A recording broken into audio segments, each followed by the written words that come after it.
2019 foi outro dia e nós tivemos o lançamento aqui no Brasil de uma medicação nova para dar aquela derretida na gordura. E o pessoal tá gostando demais dessa substância. Porém, você já sabe que não tem almoço grátis na farmacocinética, logo vamos entender sobre essa droga para ver se compensa usar ou não. Então já clica no gostei, se inscreva aqui no canal, pois o assunto é recente, mas a gente tá bem pautadinho já. Bom, primeiro que quando saiu, foi muito bem falado, muito bem aderido para a maior parte dos profissionais de medicina, e isso tomou uma proporção muito grande, e aí grupo de WhatsApp, Facebook, relato de amigos, e o pessoal começou a tomar o Ozempic de forma indiscriminada, até porque você compra sem receituário médico. Acho que só não vendeu mais porque a bicha é salgadinha. E aí isso começa, logicamente, a dar colateral. Já tem colateral normal. Aí, com a utilização errada, vai ter mais ainda. Assim como qualquer outro emagrecedor. Lembra que a gente já fez vídeo sobre outros emagrecedores, sei lá, sibutramina, etc? Sim, lembra de procurar lendo Twin, mais tema, quando tiver uma dúvida. Os principais efeitos colaterais do Ozempic vai ser enjoo, náusea, de um grau, assim, vamos dizer, leve e mediano, nada tão exagerado. Pode dar diarreia, dor abdominal e problemas no fígado. Essa dor abdominal que a gente tem que discutir.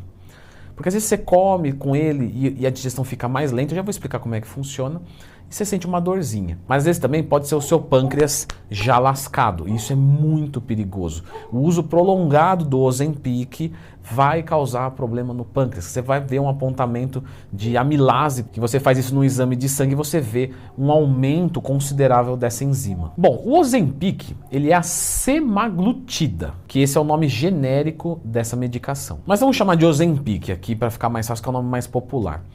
O Ozempic você compra sem receita na farmácia e é uma aplicação subcutânea, está sendo pesquisado sobre o uso oral e parece ser muito bacana, mas hoje você compra na farmácia sem receita e faz uma aplicação subcutânea, como se fosse de insulina, aquela agulhinha pequenininha, quase indolor, uma vez na semana, e você tem um efeito. O que você sente com ele? Perda de apetite. É isso. Ele vai acelerar o metabolismo? Não. Ele vai ser um estimulante, vai te deixar mais ligado para treinar? Não. Ele só corta o seu apetite. Claro, para algumas pessoas que são mais disciplinadas, estão mais bem encaixadinhas, vai dizer: isso não serve para muita coisa, eu já como certo, quem come certo sente menos fome. É verdade. Porém, para alguns, ainda é muito sedutora a perda completa de apetite. E aí, reduz vontade de doce? Sim, porque você perde apetite. Não é por causa do doce, mas é porque você não tem tanto apetite. E o que eu vejo muito de pessoas? Inclusive, um aluno meu me fez um relato outro dia da sua própria mãe. Comprou o Ozempic, tomou e não faz dieta. Claro, porque não sente fome. Então, vou almoçar. Ao invés de eu comer 2 hambúrgueres, eu como um, só vou ter fome à noite. Então, isso o que nos mostra? Uma pesquisa nos mostra que em 12 semanas, pessoas que usaram o Ozempic sem fazer dieta perderam mais ou menos 5 quilos. 3 meses para 5 quilos não é muita coisa, mas considerando que a pessoa não fez nada, não treinou, não fez nada, simplesmente continuou a vida normal, você já vê que é um dado relevante que o apetite cai bastante. Outras pessoas utilizam ele para reduzir o apetite e fazer uma dieta bacana. Aí você tem um conforto muito maior e a perda de peso vai ser a mesma se você consumisse aquelas mesmas quantidades de alimentos sem o Ozempic. Ou seja, ele não acelera um processo de emagrecimento. Ele facilita esse caminho. Normalmente a dosagem inicia-se com 0,25 uma vez na semana, isso costuma demorar 2 dias para bater, a pessoa experimenta aquela queda, e aí uma vez por semana, sempre no mesmo dia, independente de ser com alimentação ou não, o horário, isso não importa, manda-se uma vez por semana, 0,25, e isso reduz bastante o apetite até certo ponto, e o seu corpo acostuma. Ele acostumando, a dosagem é aumentada, 0,50, 0,75 até 1 miligrama na semana. Tem gente que já começa com 1 miligrama para estourar tudo, sim, aí fica com ânsia de vômito, come e passa mal, então tem que começar com uma dose pequena, é assim que nós vemos a utilização. Só que mesmo em dose pequena as pessoas experimentam colaterais. Tem gente também que toma uma dose pequena e não sente nada. Tá? Toma 0,25, não cortou nada. Ou cortou muito pouquinho. De qualquer forma, é melhor errar para menos do que para mais. Sempre. Bom, o Ozempic, ele é um análogo de um hormônio que retarda o esvaziamento gastrointestinal. Ou seja, você vai comer e vai demorar mais tempo para a comida sair do estômago. Ou seja, tem que tomar muito cuidado, porque às vezes você está até com uma fominha legal. Você começa a comer, sabe quando você não freia a comida? Você vai comendo, comendo, comendo, rodízio. Quando você para, que você fica, nossa, meu Deus do céu, e fica 8 horas ruim. Isso pode acontecer no Ozempic e é muito pior. Então o adequado é que você coma mais frequente, porções menores, comeu aquilo, sai dali, para, deixa bater, assentar e aguarda a próxima refeição. Você minimiza a chance de desconforto com isso. Posso fazer jejum tomando o Ozempic? Não é tão indicado, porque ele também tem como colateral gerar uma hipoglicemia. Muito difícil, tá? Só se você misturar com metformina, alguma outra coisa. Porém, no jejum pode acontecer numa dosagem mais alta. Logo, é melhor que você não faça o jejum, e não só por isso, também porque o jejum você come mais em menos refeições. E aí a gente acabou de explicar. Não é um impeditivo, é possível fazer, mas talvez não seja a maneira mais interessante. Como é que chama aquele hormônio análogo que você disse lá e tal?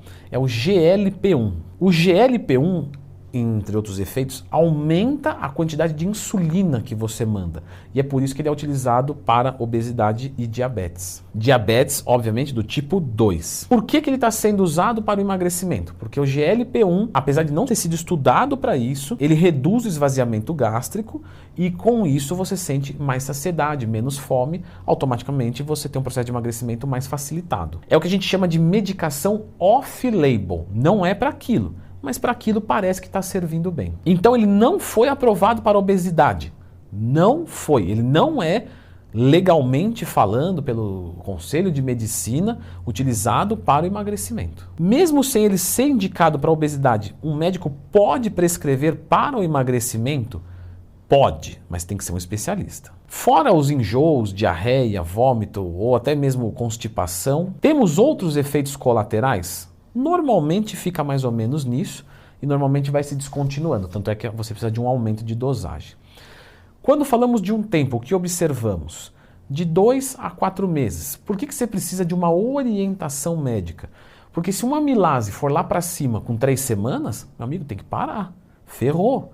Vai cair o pâncreas. Então tem que tomar muito cuidado com a utilização e sugestões genéricas. Toma 0,25 2 semanas, depois você aumenta para meio, aí com 2 meses você para, dali 2 meses você volta a tomar. Galera, isso aí não vai funcionar. O que funciona é o personalizado. Você pode comprar na farmácia e ver lá? Tudo bem, mas você sabe das buchas que pode dar? Você sabe controlar? Não sei. A chance de dar errado é grande, concorda comigo? Lembrando que, você não vai fazer isso, né? Mas lembrando que gestante, mulher que amamenta, problema de fígado e problema de pâncreas é contraindicado a utilização. Pessoas com algum tipo de suspeita de tumor na tireoide? Não. Ou seja, você precisa de uma análise bem detalhada antes de sair tomando. Qual que é o preço do Ozempic? Vai gastar aí uns quase milão, tá? Uns 800 aí vai pro saco. E quanto é que tempo dura isso aí? Depende da dosagem que você usa. Normalmente nas dosagens mais padrões, mais ou menos falando aí, algo de até 2 meses, você vai gastar uns R$800 para reduzir o seu apetite. Mas como eu disse, pode ser mais, pode ser menos. Temos mais de uma apresentação no mercado também, mas de qualquer forma vai ser caro. Leandrão, você recomenda o uso de Ozempic? É muito complicado eu dizer isso. Vai depender de cada pessoa. Para algumas pessoas sim, eu acho interessante. Temos que tomar um cuidado com algum rebote depois? Sim. Ao descontinuar, o seu apetite vai subir. Se você não segurar, não puxar o freio de mão, você vai recuperar tudo de novo. Então isso é óbvio. Qual que seria o adequado? Vamos fazer a utilização para facilitar a adesão de uma pessoa na dieta e no treino e depois ela vai continuar aquilo. Só para tirar aquele começo. Porque a gente sabe que quanto mais gordo você é, mais gordo você tende a ser. Então é normal que o indivíduo obeso sinta mais fome, é normal. E aí vira uma bola de neve, porque aí você come muito, engorda e come muito e assim sucessivamente. Então para você quebrar esse elo, você pode fazer uso de alguma medicação de uso pontual, que até podem ser outros emagrecedores. Aqui é simplesmente um que a gente está comentando no vídeo. Doutor, muito legal essa medicação off-label para emagrecer. Você pode falar um pouquinho mais sobre isso? Já ouvi falar de Victoza, Saxenda, bacana. Então dá uma olhada aqui para você também entender sobre essas medicações off-label para emagrecimento.